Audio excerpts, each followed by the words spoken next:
Hello everyone, welcome to Hue at Home. I'm Tracy Koga. Today we'll talk about human rights. What does it mean and what does it mean for you? I'll sit down with my good friend Stuart Murray. He is President and CEO for the City of Human Rights Education and the Human Rights Hub. As well, we'll have a feature on Artbeat Studio artist Kate Kaplun. But for now, let's sit down with Stuart Murray and hear what he's been up to these days.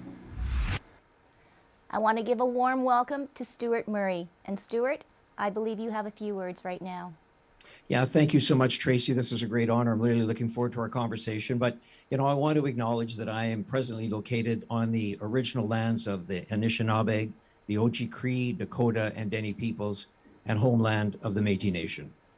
And so are most of us as well. I am too, and thank you for that recognition. And the conversation today is, well, rooted in that, Stuart, about human rights. But first of all, I think a lot of people know you from different, different times of life. So let's kind of look back at the many hats that you've worn, Stuart, back in the rock and roll days, politics, to where you are now. Well, Tracy, when they always sort of say success is a bit of a straight line, that has never been kind of my jam. I mean, I have been all over and I've been very blessed. I've been very lucky to be in the right place at the right time. So, just in a nutshell, the Reader's Digest, I was raised in a small town in Punashai, Saskatchewan, and my father was a farmer. My mother was a pharmacist. And so, I saw what hard work and entrepreneurship looked like as a young person growing up. And at one point, I really thought that I wanted to be a pharmacist because that's what my mother was. And I tried university. It just did not work for me, Tracy. I was just not there. And so, part of me looked at other opportunities. I love design. I love doing different things. So I went to a place called SAIT in Calgary to study architectural drafting. And then I went through a year of that. I enjoyed it. And I went to Ryerson in Toronto. And that's kind of where my life starts to kind of pivot a little bit. I studied 1 year of architectural science at Ryerson. And in the summer, the school burnt down, of all things. You can imagine. I mean, I had nothing to do with it, by the way, as we speak. But so the school burnt down. So they called us back together as students in the summer and said, what can we do to try to sort of make sure that we're always advancing the education on the architectural side? And one of the things that became very clear is that because we had nothing, everything was burned to the ground, that we were going to have to be nomadic and figure out where we went with Ryerson to have different, kind of classrooms and what that looked like. And it just seemed to be very chaotic to me. And I said, maybe one option should be that we wait until January. Why don't we take the next number of months, allow students that are working to keep earning an income, and then come back in January. And that basically didn't fly well with the professors and the instructors, and I respect it, but they didn't want to lose their summer vacations. And so, a young kid kind of being, sort of standing on some principles at that point, I just said, look, I don't think you're interested in my education. And I had taken a summer job, Tracy, working for a sound and lighting company called Westbury Sound. And so it was a great summer, sort of job for me. We did a lot of folk festivals. We traveled through the province of Ontario. I got to meet Bruce Cockburn and other sort of musicians. And so I decided that I was going to pursue that. And so I stayed working for that organization and enjoyed that for a number of years, which ultimately allowed me to meet with David Clayton Thomas and Blood, Sweat and Tears. And of course, I got involved and I traveled the world with them for 5 years. Oh my goodness. And then politics. Yeah, so one of the things that happened was being on the road, as anybody that knows that listens to this, and of course you've got more than a budding musician in your household. So, part of being in the music business, Tracy, is a lot of travel. And I mean, we traveled the world. We were in the Philippines, Australia, South Africa, all through Europe, America, I should say. And I was, at that point, I had met my wife, Ashley Everett, who we're going to be celebrating our 40th anniversary in a couple of weeks, actually. Oh, wow. But she was, I was in grade 12 and she was a year behind me. And so we started dating and we always kept in touch. And at some juncture, we decided that we were going to try and strike a life together. And she was just graduating with her Master's of Business Administration from the University of Western Ontario. And so I had to get off the road, and I had great offers to stay on the road, Tracy. I mean, Joan Baez, who some people may or may not know, but at that time she had offered me a fairly lucrative contract to travel with her, and it was hard to say no, but it was the right thing to do to get out. So my way of getting out was to stay in Toronto, and I got a job working for the Canadian Opera Company, and know nothing about opera, by the way, but learned. And part of my responsibility, however, was to sell opera to the Americans. And so I created a deal with National Public Radio and CBC to broadcast operas into Chicago and that whole area. And we used it as a bit of a tourism mechanism to get people from that area to come to Ontario. And during that time, Tracy, I started to volunteer for the PC Party of Canada, the PC Party of Ontario. Bill Davis was the premier. And Brian Mulroney had just become the leader, the national leader of the Progressive Conservative Party of Canada. And so I put my name down as a volunteer, and they asked me to get involved. And, you know, I sort of looked at some of these things, Tracy, and a lot of political rallies, political events are very similar to a rock and roll show. You know, you have to have a big crowd, and you have to have a crowd that gets excited and get them sort of all kind of, you know, jammed up to when you announce Brian Mulroney's name, you want everybody at kind of redlining for enthusiasm. And so, you know, we brought in some rock and roll stuff that I'd learned and put some events together. And sure enough, in 1984, Brian Mulroney won that election campaign, the biggest landslide victory in history. And I always tell the story, and I'm very fond of telling the story because on the last day of the election, I did a rally in London, Ontario with him. And as he was going up the stairs of the plane to fly to Manicouagan, which is where his home riding was in Quebec, he stopped at the top of the stairs, and then I'll just say in classic Mulroney fashion, Tracy, he turned around and looked at me, and there was all the national media and all the friends waiting, because that's typically what they did at the bottom of the stairs when the politician went into the aircraft. And he turned around and he pointed at me, said, "I'm going to call you." And it was like, you know, what a great guy. I mean, how in front of everybody, how good was this? Well, in fact, he did call me. And he called me and offered me a job to work as his tour director in working in the Prime Minister's office. So that was a great opportunity to get involved in politics and travel the world, again, with the Prime Minister of Canada. My goodness, and then you have your own local story here too with us. Well, so when I got out of 4 years of working with Prime Minister Brian Mulroney, I came back to Manitoba, and I joined Domo Gasoline Corporation. And of course, that is one of the operating companies that Royal Canadian Securities owns and operates. And that is run by the Everett family. And so I was given an opportunity to become involved in Domo, and I was there for 10 years and became the president and CEO of that great organization, working with young people. And it was an amazing experience. And then at that time, I got involved again as a volunteer. At that time, Gary Filmon was the premier of the province of Manitoba, and worked on his election campaign, which we unfortunately lost in was 19. Man, oh man, I want to say 1999, I think it was. And anyway, you know, at that point, we started to look for a new leader, and a lot of people said to me, "Well, why don't you do it?" And so, you know, I kind of thought about it. And after some time, I did put my name forward. I was the second candidate in that leadership race. Darren Prasnick was the first, and for what reasons are only known to him, he decided to drop out. So I became the leader of the Progressive Conservative Party of Manitoba in 1999. And again, another great experience. Oh my goodness, and the list goes on and on and on. I want to touch briefly too that, you know, we have the Canadian Museum for Human Rights, and you were integral with that right at the beginning. Yeah, again, Tracy, so on one of those things, again, just being very blessed to be at the right time. I had left politics after 6 years. I got involved as the president and CEO of the St. Boniface Hospital Foundation, raising money for healthcare. Fabulous organization, great work that happens there then and continues to happen today. And I got a call from the federal PC party. Stephen Harper was the prime minister, and he had turned sod way back in late 2018 on the site, which is currently now the Canadian Museum for Human Rights. And I was asked if I would become the first inaugural president and CEO for the Canadian Museum for Human Rights. Didn't take me long, Tracy, to sort of say yes to that one. I mean, I don't know how many museums you get to be, you know, build in the world, but that was one. And so it was a fabulous, fabulous learning journey, and something I'm very, very proud of. And now, presently, you are now starting, or you have started this wonderful organization because of your passion for human rights. So let's talk about now about the City of Human Rights Education, which is your baby.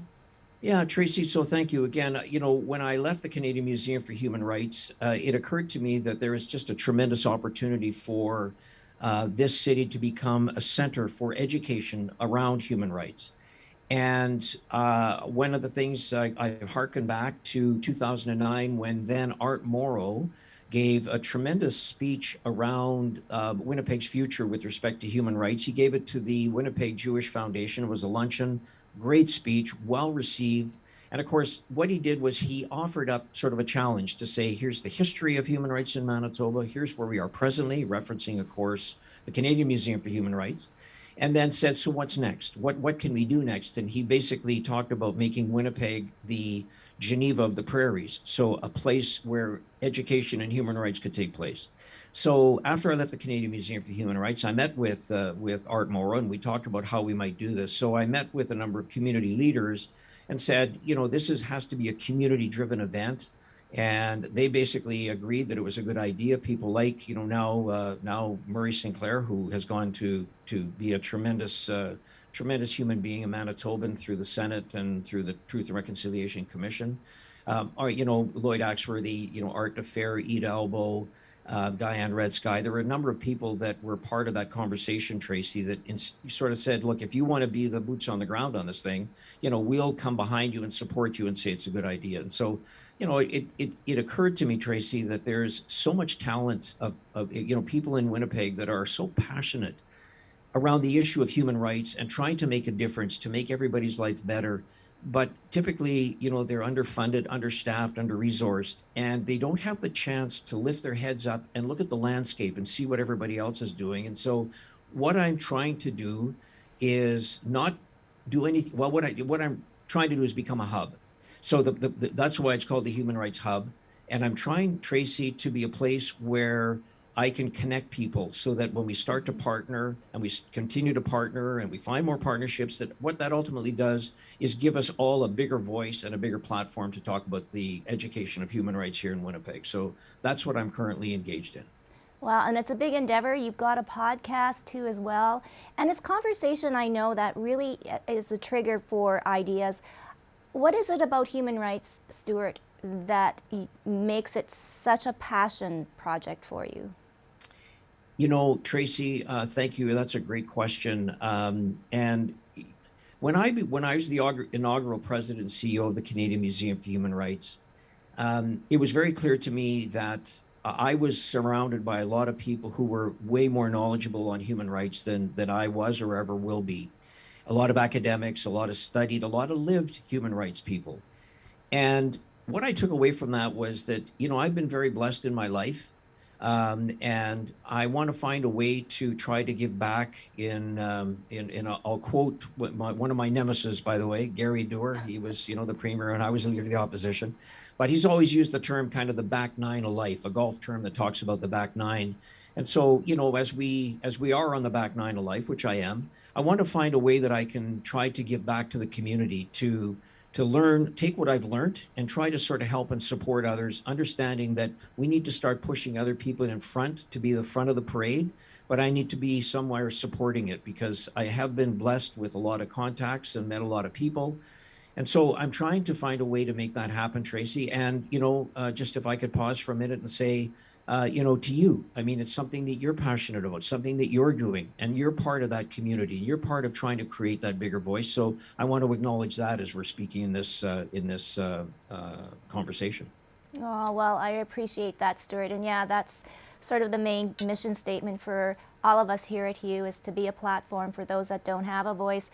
We are going to continue this conversation because I know I could probably have a 2-hour show with you, but I want to talk about the future of human rights, want to talk more about the hub, how we can get involved, some of the things and projects that you have up and coming. So please, everybody, don't go away. There'll be more conversation from Stuart Murray, but right now we're going to take a short break. We're going to meet a lovely artist. Her name is Kate Kaplun. She's part of Artbeat Studio that helps people living with mental illness find their true selves through art. This is Hue at Home.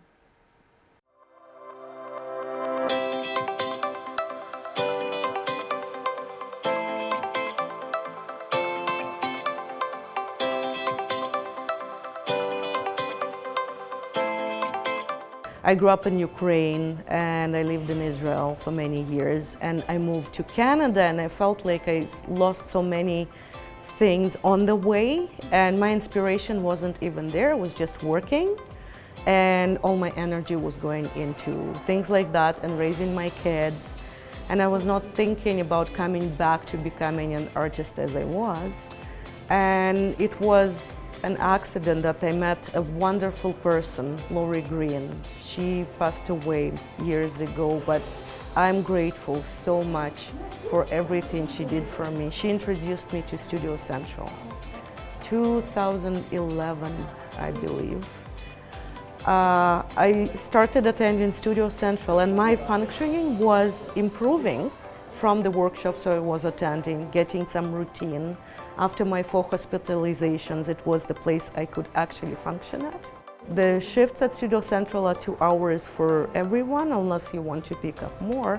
And I think that's a great opportunity and possibility for people who suffer and recover from mental health conditions.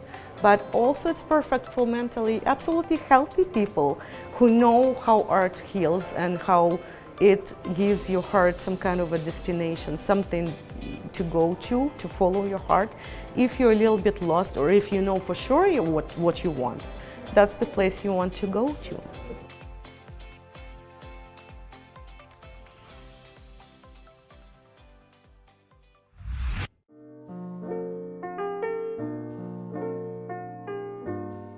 Girl, you know what's up. Ooh, say what, say what, say what. Girl, you know what's up. Ooh, say what, say what, say what. So tell me what's up. I'm feeling you. I'm feeling you. Girl, you know what's up. Say I'm feeling you. And I'm holding you. So tell me what's up.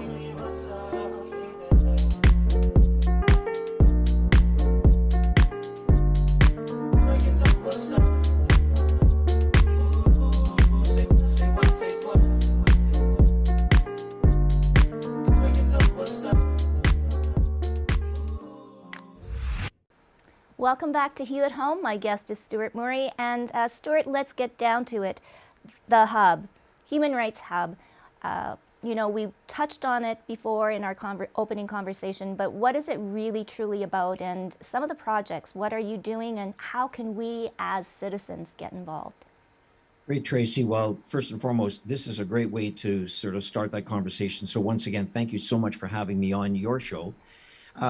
Tracy, when I started my project, it was called the Winnipeg City of Human Rights Education.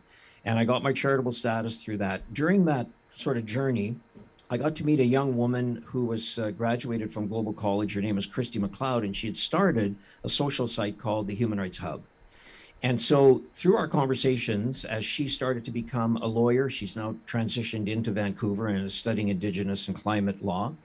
I asked her if I could get involved with the Hub, and she said, sure, why don't you take it on yourself? And so I did. And really the essence of the Hub, Tracy, is to create a platform that we can try to share with other Winnipeggers who are involved in human rights of what's happening, events, and of course that's difficult during COVID. And so I'll just make a quick pause here, Tracy, and just say that when COVID hit, one of the things I did, of course, was paused on sort of any event management because we couldn't do it. Mm-hmm. And I started my podcast, which is called Humans on Rights. And my whole purpose for the podcast was, again, to look at an international day such as the International Day to End Homelessness, or, the International Day of Suicide Prevention, and do some research and find somebody local in Winnipeg who's a local advocate or educator on that issue, and then have them on the podcast to talk about what it is they're doing here locally. Because again, I just believe by giving the platform to local Manitobans, we can start to realize that we have some tremendously talented people here in Winnipeg that are dealing on the issue of whether it's peace, justice, or human rights.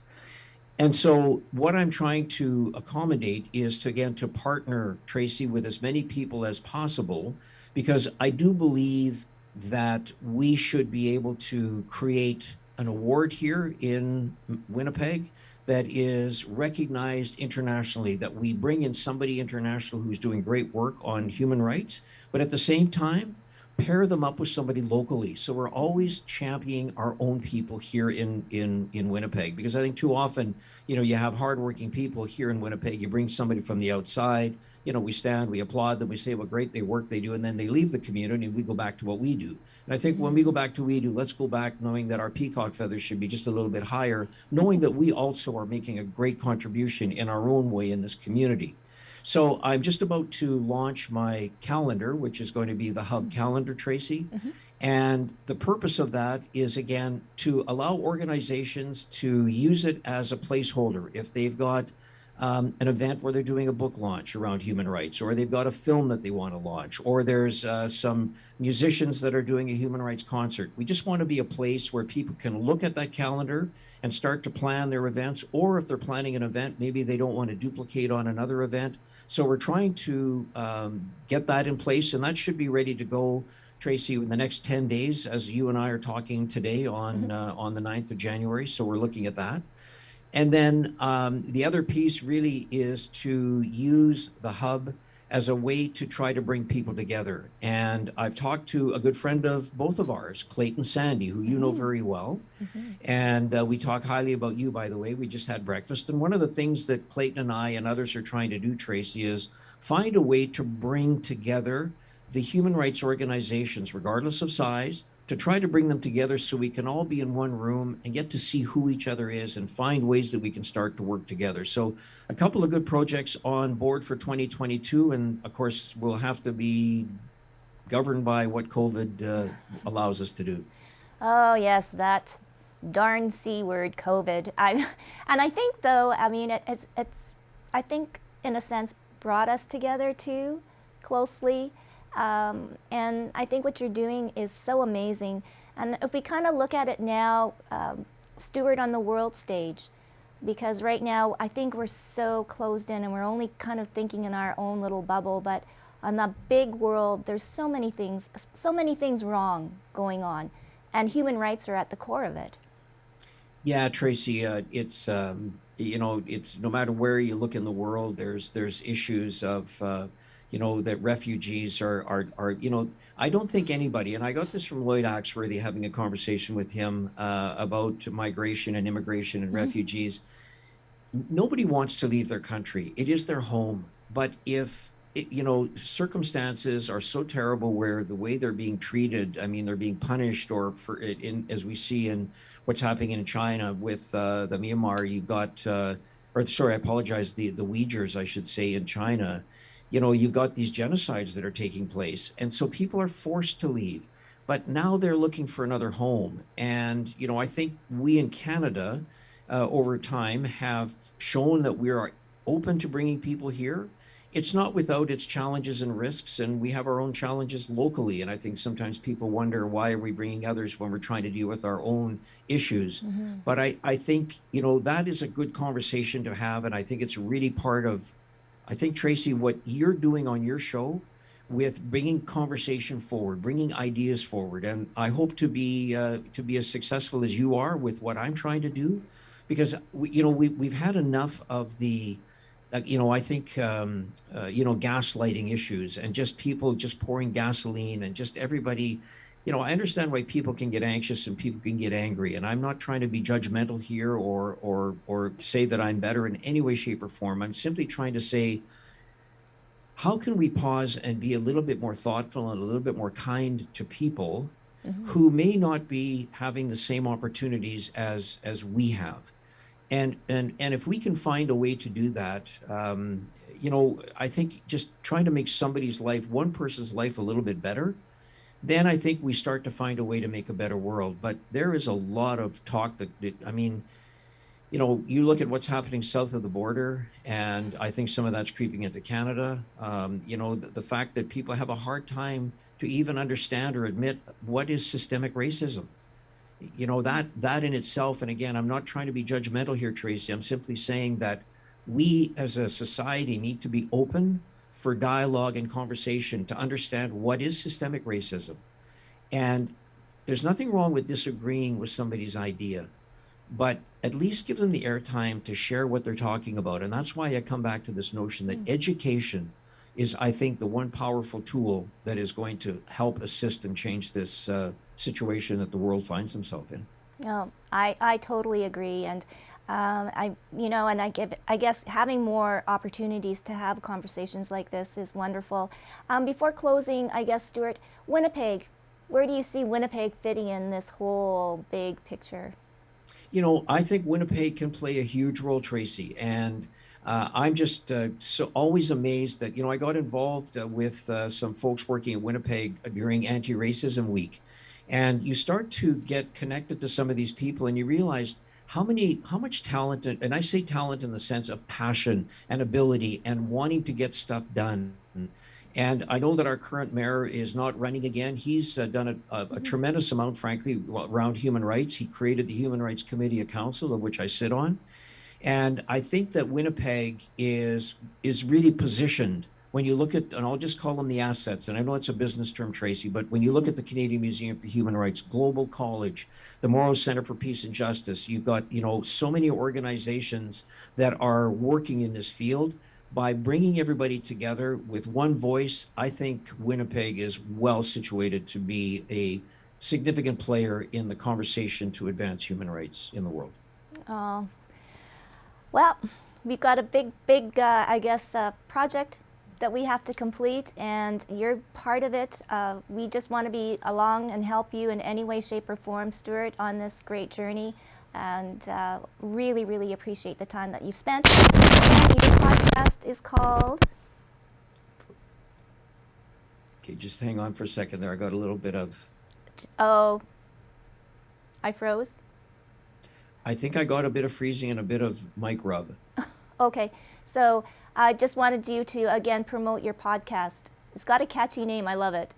Yeah, so my podcast, Tracy, thank you so much. My podcast is called Humans on Rights. And it's really just my way of trying to say that there's a lot of times that people would talk about, you know, human rights, but we need to get people involved in the human rights discussion. So human beings, humans on rights. And of course, it's available on every podcast platform. Perfect. Well, thank you so much, Stuart. All the best to you and Ashley and the family for 2022. Tracy, my very best to you and to Kevin, who's a great, wonderful partner of yours, I know, and a great community leader in his own right, and you're a great family, and I appreciate very much the time to have a conversation with you. So the Hive is a climbing and fitness facility, so we're bouldering only, which means no ropes or harnesses. We use mats for protection. The 4 pillars of our business are climbing, education, health and wellness, and community, and those aspects all kind of come together to create like a 5-star climbing experience.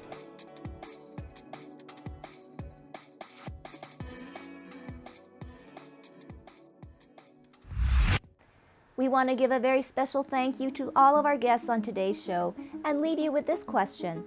Why are human rights so important, and what can we do to ensure that we have human rights for all? We want to know, so send us an email to hello@ilikehue.com, or you can message us on Facebook and Instagram at iLikeHue. But for now, stay safe and healthy, and we'll see you next time on Hue at Home.